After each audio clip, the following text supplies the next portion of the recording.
मत बुराई के रास्ते पर चलो, नाम की कमाई करो, अपने आप हृदय पवित्र होता चला जाएगा, जीवन पवित्र हो जाएगा, सुख दे आपको अनुभव होगा, आत्म शुद्धि होगी, आत्म शांति मिलेगी, आत्म साक्षात्कार होगा। आप सभी को राधा स्वामी। देखिए, जो आज का सत्संग का विषय है उसे महाराज ने बताया कि यदि हमें परिवर्तन करना है तो हमें अपने आप को बदलना पड़ेगा। और साथ ही महाराज ने बताया कि जो इंसान गुरु के भरोसे होता है, जिसका विश्वास गुरु पर पक्का होता है, उस इंसान के जीवन के वारे न्यारे हो जाते हैं। और जो इंसान गुरु पर संदेह करता है वह इंसान कभी भक्ति नहीं कर सकता और वह अपने जीवन में कभी पार नहीं लगा सकता। और साथ ही महाराज ने बताया कि अगर हमें धनवान बनना है या मालोमाल होना है तो हमें किसकी भक्ति और किस तरह भक्ति करनी चाहिए। तो चलिए आपका कीमती समय लेते हुए सत्संग को शुरू करते हैं। कृपया सत्संग को पूरा सुनकर पुण्य भागीदार अवश्य बनिए। राधा स्वामी। यहाँ तो बाजी लगानी पड़ेगी, तन मन धन। राम का मिलना इतना सौखा नहीं है, इसलिए तन मन धन की बाजी लगानी पड़ती है। लेकिन उसके लिए बार भटकने की जरूरत नहीं है। संतों ने बड़ा सीधा और स्पष्ट रास्ता बताया। उसके लिए महाराज जी ने कितने सुंदर शब्दों में क्या बात कही है। अगर कोई साधक और नाम का जपने वाला है, अभ्यास का करने वाला है, तो मैं कहता हूँ 4 लाइनों में भी अगर वो मान लेता है तो उसका जीवन सफल हो जाता है। वो कहते हैं कि बाहर की जो आंख देखती है ये सब झगड़ा झूठा है। ये जितना पसारा दुनिया में हम देखते हैं सब झूठा है। जितने ये भी कारोबार काम देखते हैं, जितने भाई पसारा है दुनियादारी का, रिश्ते नाते भाई बंधु जितने भी हैं, ये सब के सब खराब हो जाने वाले हैं। क्योंकि कबीर साहब उसको कहते हैं, और मन रहना होशियार एक दिन चोर सिपाही आवेगा। चोर और सिपाही दोनों चीज आऊंगी। एक ही आदमी है, वो चोरी से आएगा, लेकिन सिपाही है, उसके कानून को कोई नहीं मोड़ सकता, खुदा का सिपाही। तीर तबर तलवार न बरछी नहीं बंदूक चलावेगा। आवत जात लखे नहीं कोई घर में धुंध मचावेगा। ना वो तीर तबर तलवार बरछी बंदूक नहीं चलाता, आते जाते उसको कोई नहीं देखता, वो चुप देश आएगा, सबको ले जाएगा। इस घर को ना तोड़ेगा ना फोड़ेगा, यही छोड़ देगा इसको, लेकिन जो चीज है उसको निकाल के चला जाएगा। जब उसका भरोसा नहीं, पता नहीं, तो क्यों ना अगले पल कोई वो चीज हम मान ले जाए कि अगला पल हमारा जाने का है। इसलिए मौत से डरते रहो दिन रात, स्वामी जी महाराज कहते हैं। तो आगे क्या कहते हैं कि बाहर की जो आंख देखती है ये सब झगड़ा झूठा है, अंदर की आंखों से देखो घट में खेल अनूठा है। घट में खेल अनूठा है। अनूठा खेल क्या है? ये बात जस्ती नहीं है, लेकिन अब जज जाएगी, पढ़े लिखे लोग भी मान जाएंगे। एक छोटी सी सीडी में, एक छोटे से पेन ड्राइव में सारी दुनिया भर की चीजें, एक छोटा सा मोबाइल फोन है, पूरी दुनिया की चीजें हैं। किसी से भी पूछ लो। मैं एक दिन बैठे बैठे कोई बात चल गई, मैं ऑस्ट्रेलिया गया था, तो उसके वो एक ब्रिज है वहाँ, मैं कहने लगा भाई पता नहीं, मैं उस पर चढ़ना चाहता था, कितनी ऊंचाई है। तो वहाँ लड़का बैठा था, बैठे बैठे उसने फ़ोन को करके बोला जी इतनी ऊंचाई है। मैं बोला भाई तू गया था? बोला नहीं जी, फ़ोन में देख लिया। मैं फ़ोन में ये चीज़ भी नहीं, बोला इसमें कुछ भी देख लो चाहे। तो एक छोटे से पेन में वो सारी चीज़ भरी हुई है। तो ये इंसान का शरीर भी हमारे शास्त्र लेख लिखे हैं कि पिंडे सो ब्रह्मंडे खोजे सो पावे, तत्वा तो मैं तो तेरा जीव सतगुरु हो लखावे। कि जो बाहर ब्रह्मांड में देखते हैं वो पिंड शरीर में सारी चीजें हैं, लेकिन तुझे सतगुरु मिलेगा तो तब वो दिखाएगा। इसमें उल्टा रास्ता चलने का है। शरीर में 10 दरवाजे लगे हैं, 9 दरवाजे पार खुलते हैं, लेकिन 10वां दरवाजा उस गुप्त वस्तु की ओर जाता है। उसकी चढ़ाई भी उल्टी है। उल्टी उनको लगती है क्योंकि उस रास्ते से हम आए थे, और उलट के जब जाएंगे तो उसी रास्ते से जाना पड़ेगा। तो उसी के लिए कही है कि उसको अंदर में जब देखोगे तो घट में खेल अनूठा है, लेकिन मन माया की फिरे दुहाई 5-25 ने लूटा है। मन और माया 5 और 25 ने इस जीव को भरमा दिया दुनिया में। ये मेरा, वो मेरा, ये मेरे, ये वो, ये बना दिया, ये कर दिया, किसी का कुछ नहीं रहा। कहा ना मान करे ना मूर्ख, आखिर सबत झाड़ चले, छोड़ छाड़ के गए सभी साधु संत पुकार चले, नाम जिन होदा जब दी खलकत राम कृष्ण अवतार चले। कौन रहा यहाँ पे? कोई नहीं रहा। जिना किले सोरण दे कीते वो भी प्यारे यार चले, सोने के किले बनाए वो भी नहीं रहे। नवज हकीमा दे हाथ रह गई, ये नवज हकीम बैठे रह गए खड़े, निवाला मुंह के अंदर रह गया। एक कदम रखा था, अगला नहीं रख पाया। घर का धरा ढका जो कमाया था वो नहीं बता पाया। भरोसा है क्या? फिर क्या करते हो? किस लिए करते हो? क्यों पाप कमाते हो? क्यों संतों के बताए मार्ग पर नहीं चलते? संतों का मार्ग बहुत सुगम है। कुछ भी तो नहीं छोड़ना, बुराइयां छोड़नी हैं। कुछ भी तो नहीं अपनाना, मन को समझाना है। समझाओ इसको, बड़ी नादानी करता है, बड़ी मूर्खताएं करता है, किसी का दिल दुखाता है, किसी को जबान से दुख देता है, किसी को शरीर से देता है। क्यों? क्या मिलता है उसको देने से? अगर चाहते हो तो सुख दो, सबको सुख दो। अगर तुम्हारे से सुख होता है तो मैं कहता हूं उससे बढ़ के कोई धर्म नहीं है। सुख दिए सुख होगा, दुख देने से दुख होगा। मत बुराई के रास्ते पर चलो, नाम की कमाई करो, अपने आप हृदय पवित्र होता चला जाएगा, जीवन पवित्र हो जाएगा। सुख दे आपको अनुभव होगा, आत्म शुद्धि होगी, आत्म शांति मिलेगी, आत्म साक्षात्कार होगा और उसी में आपको परमात्म दर्शन हो जाएगा। सेल्फ रियलाइजेशन इसीलिए अपने आप को जब पहचान जाओगे तो हमने परमात्म शक्ति को ही पहचान लिया। लेकिन वो 5-25 ने ऐसा पसारा कर दिया, ये जीव बेचारा भरमें हुआ है, उसमें जानता ही नहीं है। ये इन्हीं में सुख खोजता है, दुनिया के रसों में ये इतना अपने आप को इसने भरमा दिया है कि उसको ढूंढ नहीं पाया। जाए तो जाए कहाँ? चौराहे के बीच में खड़ा है, 4 रास्ते हैं, 4 रास्ते, 4 खान हैं। वो कहिए कबीर साहब ने, अरे मन मूर्खा भाई, गुरु बिन जागा कौन सी घाटी? किस घाट से उतरेगा? 84 लाख योनि में बहुत चक्कर हैं। कीड़ा मकोड़ा बनेगा, पक्षी बनेगा, जानवर बनेगा, सुअर कुत्ता बनेगा, कोढ़ी कंगला भिखारी बन के आएगा, क्या मिलेगा तुझे? इसलिए समय रहते हुए क्यों नहीं अपने जीवन को बनाता?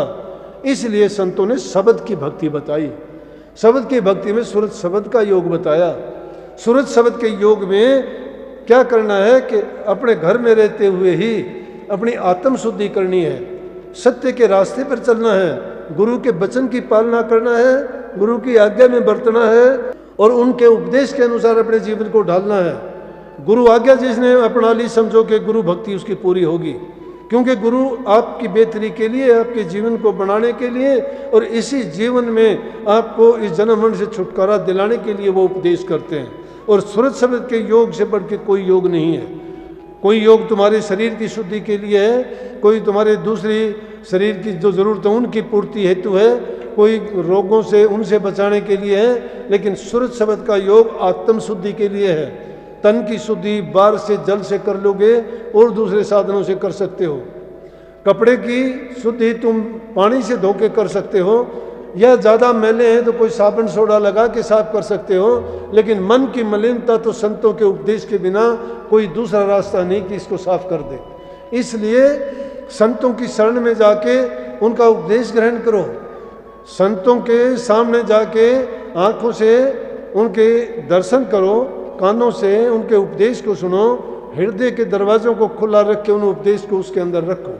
और जब कभी खाली टाइम में होता है उसके ऊपर चिंतन करो, क्योंकि गुरु को क्या स्वार्थ है आपसे? नहीं, गुरु सबके हित की बात करता है, भलाई की बात करता है। इसलिए कहा है कि 5-25 का जो चक्कर पड़ा हुआ है उसने इस जीव की आंखों पर पट्टी बांध दी है, भरमा दिया है। कहीं इसके लिए कुछ कर दिया, कहीं कुछ कर दिया, कहीं इंद्रिय भोग में मस्त है, कहीं शरीर की खुशियों के लिए मस्त है, कहीं शरीर को सजाने धजाने में, कहीं और दुनिया के खेल तमाशे, नाच कूद, बहुत ऐसी चीज़ें हैं जो मन की खुराक है, आत्मा की खुराक नहीं है। आत्मा की खुराक जो है वो तो संतों के पास मिलती है, वो सत्य उपदेश है जो आत्म शुद्धि का काम करती है और तुम्हारे जन्म मरण का जो रोग है उससे छुटवाती है।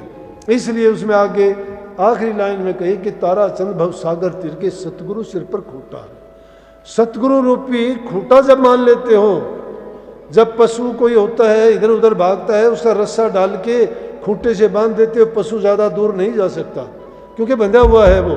इसलिए जिन्होंने गुरु की शरण ले ली और गुरु रूपी खूंटा जिसने पकड़ लिया तो वो इसी प्रकार से बच जाता है जिस प्रकार से चाकी के 2 पाटों के बीच में आने वाला अनाज सारा पिस जाता है। कबीर साहब कहते हैं 2 पाटन के बीच में साबत रहा न कोई, लेकिन जिसने राम बचावे वो किले दोहरे पावे। जो उसकी ओट ले लेता है, उसका संग पकड़ लेता है, वो बच जाता है, उसको काल नहीं खाता। तो संतों की शरण में जाके उनसे जो ज्ञान उपदेश और उनका जो संदेश है उसको जब हम अपना लेते हैं तो बहुत सीधा साधा काम है। उसमें मन की वृत्तियों को ही तो रोकना है। इसलिए सब कामों को छोड़ के नाम का सुमरण जरूर करना चाहिए, सुमरण करना चाहिए। वो कभी भी कर सकते हो, उसके लिए कोई बहाना नहीं। काम करते हुए, सफ़र करते हुए, चलते उठते बैठते उस नाम का मन मन में चिंतन करना है। अपने काम को भी करते रहो और उसको मन में याद करते रहो। नाम का सुमरण करते करते एक ऐसा टाइम आएगा कि वही नाम तुम्हारा अजपा जाप बन जाएगा। लेकिन उससे अकेले से काम नहीं चलने वाला, ध्यान में बैठना जरूरी है। वो मन को रोकने के लिए है। मन ऐसे नहीं रुकेगा। मन सदियों से भटका हुआ है, इसको इंद्रियों का स्वाद पड़ा हुआ है, ये रसों का भोगी है। तो आदत एक दिन में नहीं छूटती है किसी की, उसको छुटाने के लिए बड़ा टाइम लगता है। जैसे मैं पहले हुक्का बीड़ी पिया करता, मुझे छोड़ने में बड़ा टाइम लग गया, छोटी उम्र में लग गया था ना। लेकिन जब छोड़ना चाहा धीरे धीरे करके, लेकिन किस चीज़ ने छुटाया कि गुरु की मर्यादा ने छुटाया, गुरु के ज्ञान ने छुटाया। हमने गुरु को सब कुछ जब मान लिया तो जो चीज़ गुरु को पसंद नहीं है वो हमें नहीं करनी चाहिए। ये गुरु भक्ति है। वो करो जिसमें गुरु की रजा है। गुरु कौन सी चीज़ बताता है? जिसमें परमात्मा की रजा है। उस रजा को क्या कहते हैं? मौज कहते हैं। मौज कहीं ऊपर से उतर के नहीं आती, वो गुरु के माध्यम से ही उतरती है, उस शिष्य के कल्याण और भलाई के लिए होती है। लेकिन उस आदत को कोई बदलना चाहे तो बहाने लाख लगाओ, लेकिन छोड़ना चाहेगा तो छूट जाएगी, कोई रोकने वाला नहीं है। हिम्मत दलेरी का काम है ये। उसमें जो ये काम कर जाता है, छोटी से छोटी चीज़ अपना के तुम अपने जीवन को संवार सकते हो। ये महाराज जी के जीवन का तथ्य और सार था। उन्होंने पूरी जिंदगी में ये करके दिखा दिया। गरीब घर में पैदा हुए, 2 रोटी नहीं थी, शरीर पर पहनने का कपड़ा नहीं था, काम मजदूरी तक करनी पड़ी थी 2 रोटी जुटाने के लिए। दुनियादारी की भी उल्टी सीधी बात उठनी पड़ी थी। कोई नाम को जानता नहीं था कि, लेकिन जब वो पक्के होके उसे नाम पे लगे तो उसी लड़के की तरफ से, जिस प्रकार से उस लड़के ने राजा को रिझा के राजा से समीपता प्राप्त कर ली, उसी प्रकार से हजूर महाराज जी ने भी उस नाम की कमाई करके परमात्म शक्ति को प्राप्त करके आज ये पेड़ लगा दिया जिसको हम अपनी आंखों से देख रहे हैं। जो इंसान करना चाहे ये हो नहीं सकता कि नहीं होगा, होगा जरूर होगा। लेकिन अगर नहीं भी होता है, एक परिपाटी छोड़ के जाओगे तुम नहीं तो तुम्हारे से पीछे आने वाला उसको जरूर पूरा करेगा, क्योंकि उसके अंदर वो शक्ति लगी हुई है। वो शक्ति अपने आप वो काम करा लेगी। ये परिणाम साक्षात देखते हैं, गुरु कभी जाते नहीं हैं। मैं जो चीज़ अपने ऊपर बीतती है उनको देखता हूँ, वही आपको बताता हूँ। फालतू ना मुझे झूठ बोलने की आदत, ना मैं बढ़ा चढ़ा के कोई बात करता हूँ। जिंदे जी भी मैं वही था जब देह रूप में थे उनके सामने भी, लेकिन उनके सामने होते हुए मेरे काम कम होते थे और अब मेरे काम ज़्यादा होते हैं। ना मुझे कभी सपने में दिखाई देते हैं। झूठ बोलते हैं जो लोग ये कहते हैं गुरु भूत रूप में नहीं होता, गुरु प्रेत रूप में नहीं होता। जो ऐसा बोलते हैं तो वो कहते हैं कि गुरु धक्के खाता फिरता है। वो शब्द रूप हर जगह मौजूद है, जहाँ चाहो प्रकट कर लो। देह रूप त्याग दी तो शब्द रूप कभी जाता थोड़ा है। जितने काम है, जब भी कोई कठिनाई आती है, परेशानी आती है, दूर ही दूर अपने आप ठीक करते हैं। विश्वास मेरा दृढ़ है, कोई चिंता परवाह करने की जरूरत नहीं होती। बस ये जरूर है कि शरीर रूप इंसान का है, इसलिए जब भी कोई संख्या होती है तो चिंता बढ़ जाती है। लेकिन जब वो चिंता होती है, चिंता का निवारण होते हुए देर नहीं लगती। तो बेकार के संशय उठाने की जरूरत क्या है? अरे जिसने अपने सिर पर सा रख लिया, फिर उसे चिंता किस बात की कि उसको कभी गरीबी मिलेगी। साहूकार से जिसकी दोस्ती है उसको चिंता करने की जरूरत नहीं। तो हमें तो वो धनी साहूकार मिला कि जिन्होंने इतनी नाम की कमाई करी कि हमें तो बिना कमाई के भी हमारा कल्याण हो जाएगा। इसलिए आप ये मन में जरूर करो कि एक नित्य नेम का टाइम बना के नाम का सुमरण किया करो। काम करते वक्त शाम सुबह का टाइम बना के ध्यान अवश्य किया करो। ध्यान किसका? गुरु के रूप का करो। जो जिसका ध्यान करता है उसमें वही गुण आ जाते हैं। मन की एकाग्रता होगी, मन संसार की चीज़ों की चाह छोड़ देगा, दुर्बल हो जाएगा और ये हमारी भलाई, अच्छाई और हमारी नेक रास्ते की तरफ चलने में मदद करेगा। जो मन पहले हमारा गलत रास्ते पर चलाता था, यही हमें सही रास्ते पर चलाना शुरू कर देगा। ध्यान को ऐसे लगाओ जिस प्रकार से नटनी बांस के ऊपर चढ़ती है, एक रस्से पर चलती रहती है। जिस प्रकार से पनिहार पानी लेने के लिए जाती है, घड़े के ऊपर घड़ा रख लेती है, हाथ तक नहीं लगाती, सखियों से बात करती रहती है और हाथ भी नहीं लगाती, लेकिन घड़े को सिर से नहीं गिरने देती। क्यों नहीं देती? कि उसकी सुरती घड़े में होती है, बात करती जबान से करती है। इसी प्रकार से हम दुनियादारी में रहें, दुनियादारी के काम करें, दुनिया के होते हुए लेकिन दुनिया के ना रहें। मृत्यु हमारी उसी जगह लगी रहे जो कबीर साहब ने कही कि बैठे उठे खड़े उताने, कहें कबीर हम उसी ठिकाने। लेकिन इस चीज़ को टाइम लगेगा, धीरे धीरे होगा, परंतु ये अवश्य है, अगर ना भी हो तो ना हो, लेकिन हमें गुरु की शरण मिली है, पूरा गुरु मिला है, नाम का भेद हमें मुकम्मल मिला है। हमें जितना प्रयास हम कर सकते हैं उतना जरूर करेंगे, और उस शब्द को सुनने की कोशिश ना करो, वो स्वाभाविक रूप से आएगा। ना प्रकाश देखने की बात किया करो, जो ऐसा कहते हैं मैं उनको कह देता हूँ कि झूठ है। वो अपने आप आएंगे जब तुम्हारा मन टिक जाएगा, अंतर में तुम्हारी सुरती रुक जाएगी, जो जो रूहानी दर्जों को ऊपर चलती जाएगी, वो सारे बहुत अनुभव करेगी। अनूठा खेल है इसमें, पता नहीं क्या क्या देखोगे, क्या क्या अनुभव करोगे। और वो आनंद जब आना शुरू हो जाएगा, जब वो रस पावा तो ये रस नहीं भावा। जब वो अंतर का रस आपको आना शुरू हो जाएगा, ये बाहर का रस आपको अच्छा नहीं लगेगा। जब तक ये रस भावा तो वो रस नहीं पावा। जब तक ये रस दुनिया का अच्छा लगता है तो वो रस नहीं मिलेगा। इसलिए नित्य प्रति का टेम बना के सारे काम बेशक भूल जाओ, हमारा सबसे प्रथम काम होना चाहिए नाम को ना भूलें।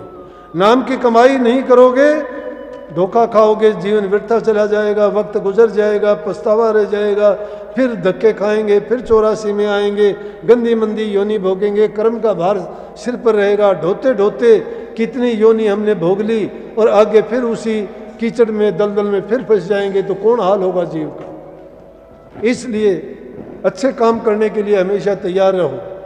अच्छे काम कौन से हैं? कि पहली चीज़ है कि संसारिक कामों में अपने दिल के अंदर दया हो, प्रेम हो, बूढ़े बुजुर्ग की सेवा करो, जबान से सबको मीठा बोलो, ज़रूरत से ज़्यादा पैसा है दान करो, पुण्य करो, गरीब की मदद करो, बहुत अच्छी बात है। बच्चों के साथ अच्छा मित्रों जैसा व्यवहार करो, किसी को कटु वचन ना बोलो। माता बहनों को इज्जत की दृष्टि से देखो, जहाँ माँ बहनों की इज्जत नहीं होती वो शमशान घाट के समान है। घरों में प्यार प्रेम और शांति रखो। जो तुम कर सकते हो दान करो, पुण्य करो, सब प्रकार का। मन से सेवा करो, तन से सेवा करो, धन से सेवा करो। मन से प्रभु का नाम जपो, जबान से मीठा बोलो, शरीर से अगर किसी के काम आता है तो उनको सुख पहुंचाने की कोशिश करो, तुम्हारा जीवन सफल होगा। ये वो उपदेश था जो हजूर महाराज जी ने दिया। सब संतों का यही रास्ता है, यही उनका संदेश है। इसलिए जितने भी भाई बहन आए हो, मैं आपसे प्रार्थना करूंगा कि आप ये संकल्प लेके जाओ कि हम ज़रूर अपनी ज़िंदगी में भटके हुए जीवों को, कोई शराब कबाब में है, कोई जुआ वगैरह खेलता है, कितने घर बर्बाद हो गए, क्यों बुराइयों में, आपसे लड़ाई झगड़े करके कोर्ट कचहरियों में जाते हो, पुलिस और थाने कचहरियों में जाके अपनी बर्बादी करते हो, पैसा खर्च होता है, दिमाग की शांति गई, घर का प्यार गया। किस लिए? आपस में अगर तुम्हारा कोई बर्ताव अच्छा नहीं है, नहीं मिलता है, क्या लगता है माफ़ी मांग के वहीं छुट्टी कर लो, आपस में वहीं समझौता कर लो। आखिर में किसी दूसरे के कहने से लूट पिट के भी तो वही करोगे। अगर नहीं करोगे तो ज़िंदगी बर्बाद करनी है, तो फिर इस तरह से भी क्यों करो? ऐसा करोगे किसी का जीवन संवार दोगे, तो मैं कहता हूँ तुम्हें भजन करने से भी ज़्यादा पुण्य का काम होगा। किसी का जीवन संवार देना बहुत बड़ी बात है। तो आपसे यही चाहूँगा कि इतने लोग आए हैं, अगर 2-2 4-4 आदमी की भी जिम्मेवारी लेके जाओगे तो आप एक ऐसे सभ्य समाज की स्थापना कर दोगे जहाँ प्यार प्रेम और सब्र जैसा माहौल होगा, जहाँ सुख शांति और खुशहाली हमेशा रहेगी, लोगों के दिलों में प्रेम और उमंग रहेगा, आपसी झगड़े फसाद ये खत्म हो जाएंगे, मनों के अंदर शांति और सद्भावना होगी। ना कोई जाति पाति, ना कोई ऊंच नीच, गरीब भूखे की मदद करके बराबर ले आओ, तो तुम्हारे से परमात्मा की संतान है, परमात्मा भी खुश होगा कि इसने मेरी संतान दुखी जीवों की मदद की है। संत यही तो मन में सोच के दुखी जीवों की, संसार के जीवों की कल्याणार्थ यहाँ संसार में आते हैं और हर प्रकार से उनके जीवन सतर को अच्छा और बेहतर बनाने का प्रयास करते हैं। बहुत बहुत आपको आशीर्वाद। महाराज जी आपको शक्ति दें, आपके दिलों में एक नई शक्ति का ऐसा संचार करें कि नाम के प्रति, गुरु के प्रति आपका श्रद्धा विश्वास बढ़े और ज़्यादा से ज़्यादा भक्ति में आप कमाई करने की कोशिश करो। नाम भक्ति कमाओगे, जीवन आपका सफल होगा। सबको बहुत बहुत आशीर्वाद। राधा सुन। सत्संग को पूरा सुनने के लिए आप बहुत बहुत धन्यवाद। तो प्यारी साध संगत जी, जैसा कि आपने सुना, जिस इंसान का जो विश्वास होता है वो अगर गुरु पे पूरा हो तो गुरु किस तरह की संभाल करते हैं और गुरु किस तरह उनको भव्य सागर से पार तार देते हैं। और साथ ही जैसे कि महाराज जी ने बताया कि अगर हम सच्ची भक्ति करते हैं, सच्चे मन से सतगुरु की भक्ति करते हैं तो हमारे जीवन में किस तरह जो कष्ट होते हैं वे दूर हो जाते हैं और किस तरह सतगुरु हमारी संभाल करते हैं। तो चलिए आप इन बातों को अपने जीवन में अवश्य उतारिए और अपने जीवन को पार अवश्य लगाइए और साथ ही अपने जीवन को सार्थक और सफल अवश्य बनाइए। और अगर आपको सत्संग बहुत अच्छा लगा तो कमेंट बॉक्स में राधा स्वामी लिखकर पुण्य भागीदार बनना न भूले। मिलते जल्दी एक और नए और बहुत ही प्यारे सत्संग के साथ। तब तक के लिए राधा स्वामी।